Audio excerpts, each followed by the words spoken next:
How many people are going to learn that Moses killed someone?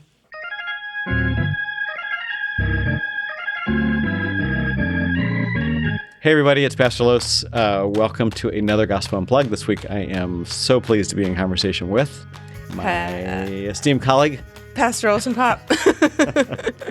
and we are talking about a story that I'm guessing most people don't know, possibly at all, but probably very well. Mm-hmm. And it is a hinge story between the Moses stories we do know well.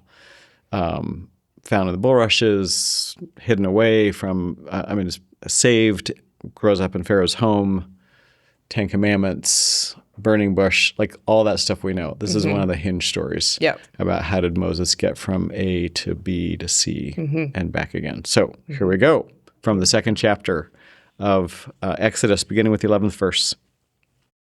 One day after Moses had grown up, he went out to his people and saw their forced labor.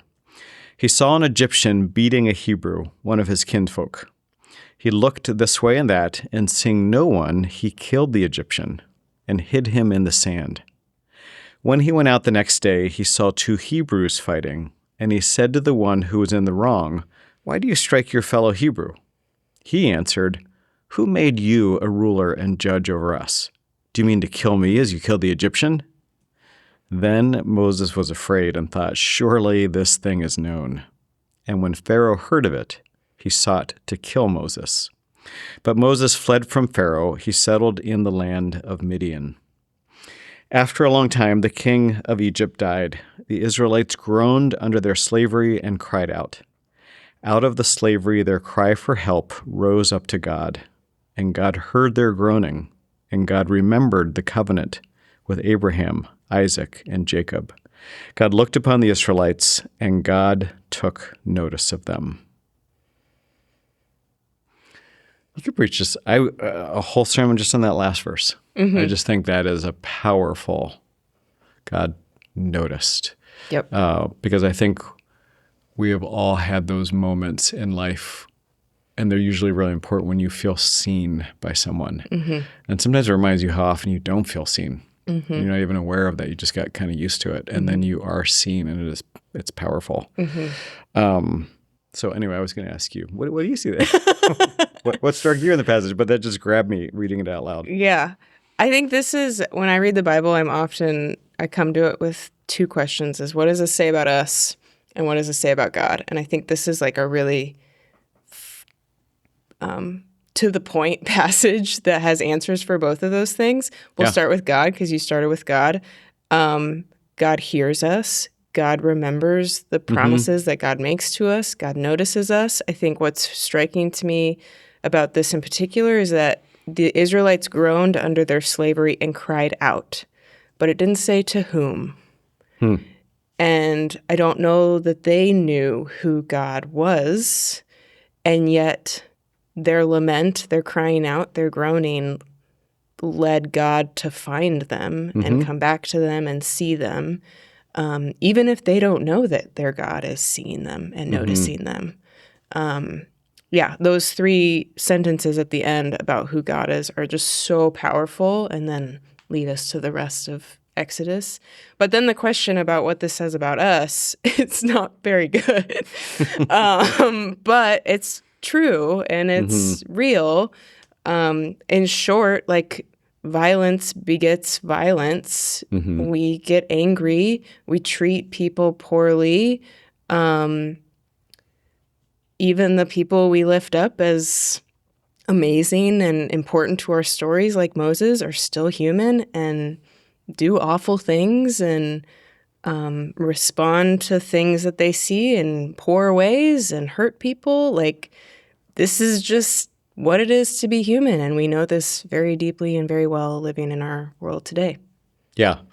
I love that sense of the two questions. I have also for years, in terms of preaching or theology or teaching anything, we'll talk about the two truths. The first truth that we encounter in Scripture is the truth about who we are.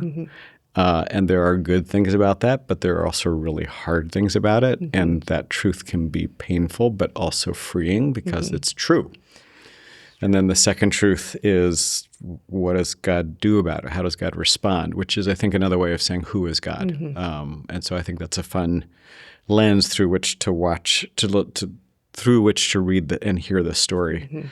And yeah, I wonder too, how many of us know Moses killed someone, was wanted for murder, fled, and that story, violence begetting violence, oppression, all of that is the human story.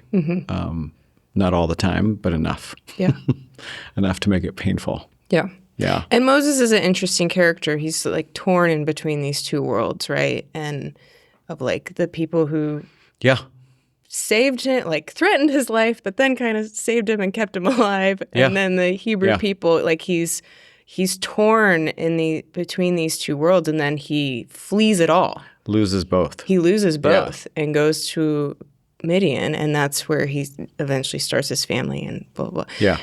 Gets married. But that's an interesting character to have, is someone who's in both worlds and yet not fully in either, and then leaves both. And that's eventually where God finds him. Yeah. One thing that you said right at the beginning that really struck me, it had not occurred to me that it never identifies who they are groaning to or who they are crying out to. And I don't remember this. I feel like I should. But a couple weeks ago when we heard, there was a new Pharaoh in Egypt, a new king in Egypt, who did not remember Joseph. And it sort of catches up. And I don't remember how many years go by, but the Israelites end up there because Joseph leads them there, has prepared Egypt for a famine, brings his family down. They're there for, and this is what I can't remember how long enough that they multiply. Right. So is it 50 years, 100 years, 200 years? But they may have absolutely no recollection of the God of Abraham, Isaac, and Jacob, or a dim awareness at best of these legends or myths. And at the end of the day, it doesn't matter that they're not crying out to God. God still hears. Yeah. Which I think is a powerful reminder too. There are moments, I think, where we might not even occur to us to pray. And instead of feeling guilty about that, I should have thought to pray. Trust that God hears you or whatever is going on. Kind of fun. Yep. Or reassuring. Maybe fun's not the best word. It is fun. Oh, all right. So we often will offer a question or two for our folks to think about as they're heading toward church. What do you have for us to think about? In light of the conversation we've had, two questions. One, what has angered you about how God's people have been treated in the world? That is essentially what leads Moses to kill, and that is not what we are called to do. But he's angered. He's distraught by how he's seen his people be treated. So what do you see in the world about how God's people are being treated in the world, and how does that make you feel? How do you respond to that?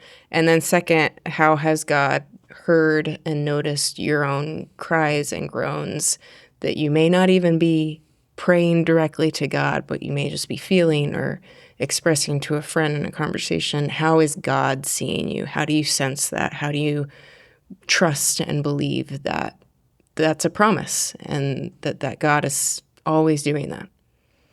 Helpful. Yeah. I figured that was a better word than fun. Fun.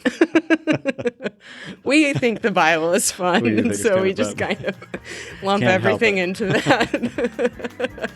All right, here we go with Moses and God and us, and we'll look forward to seeing you in church.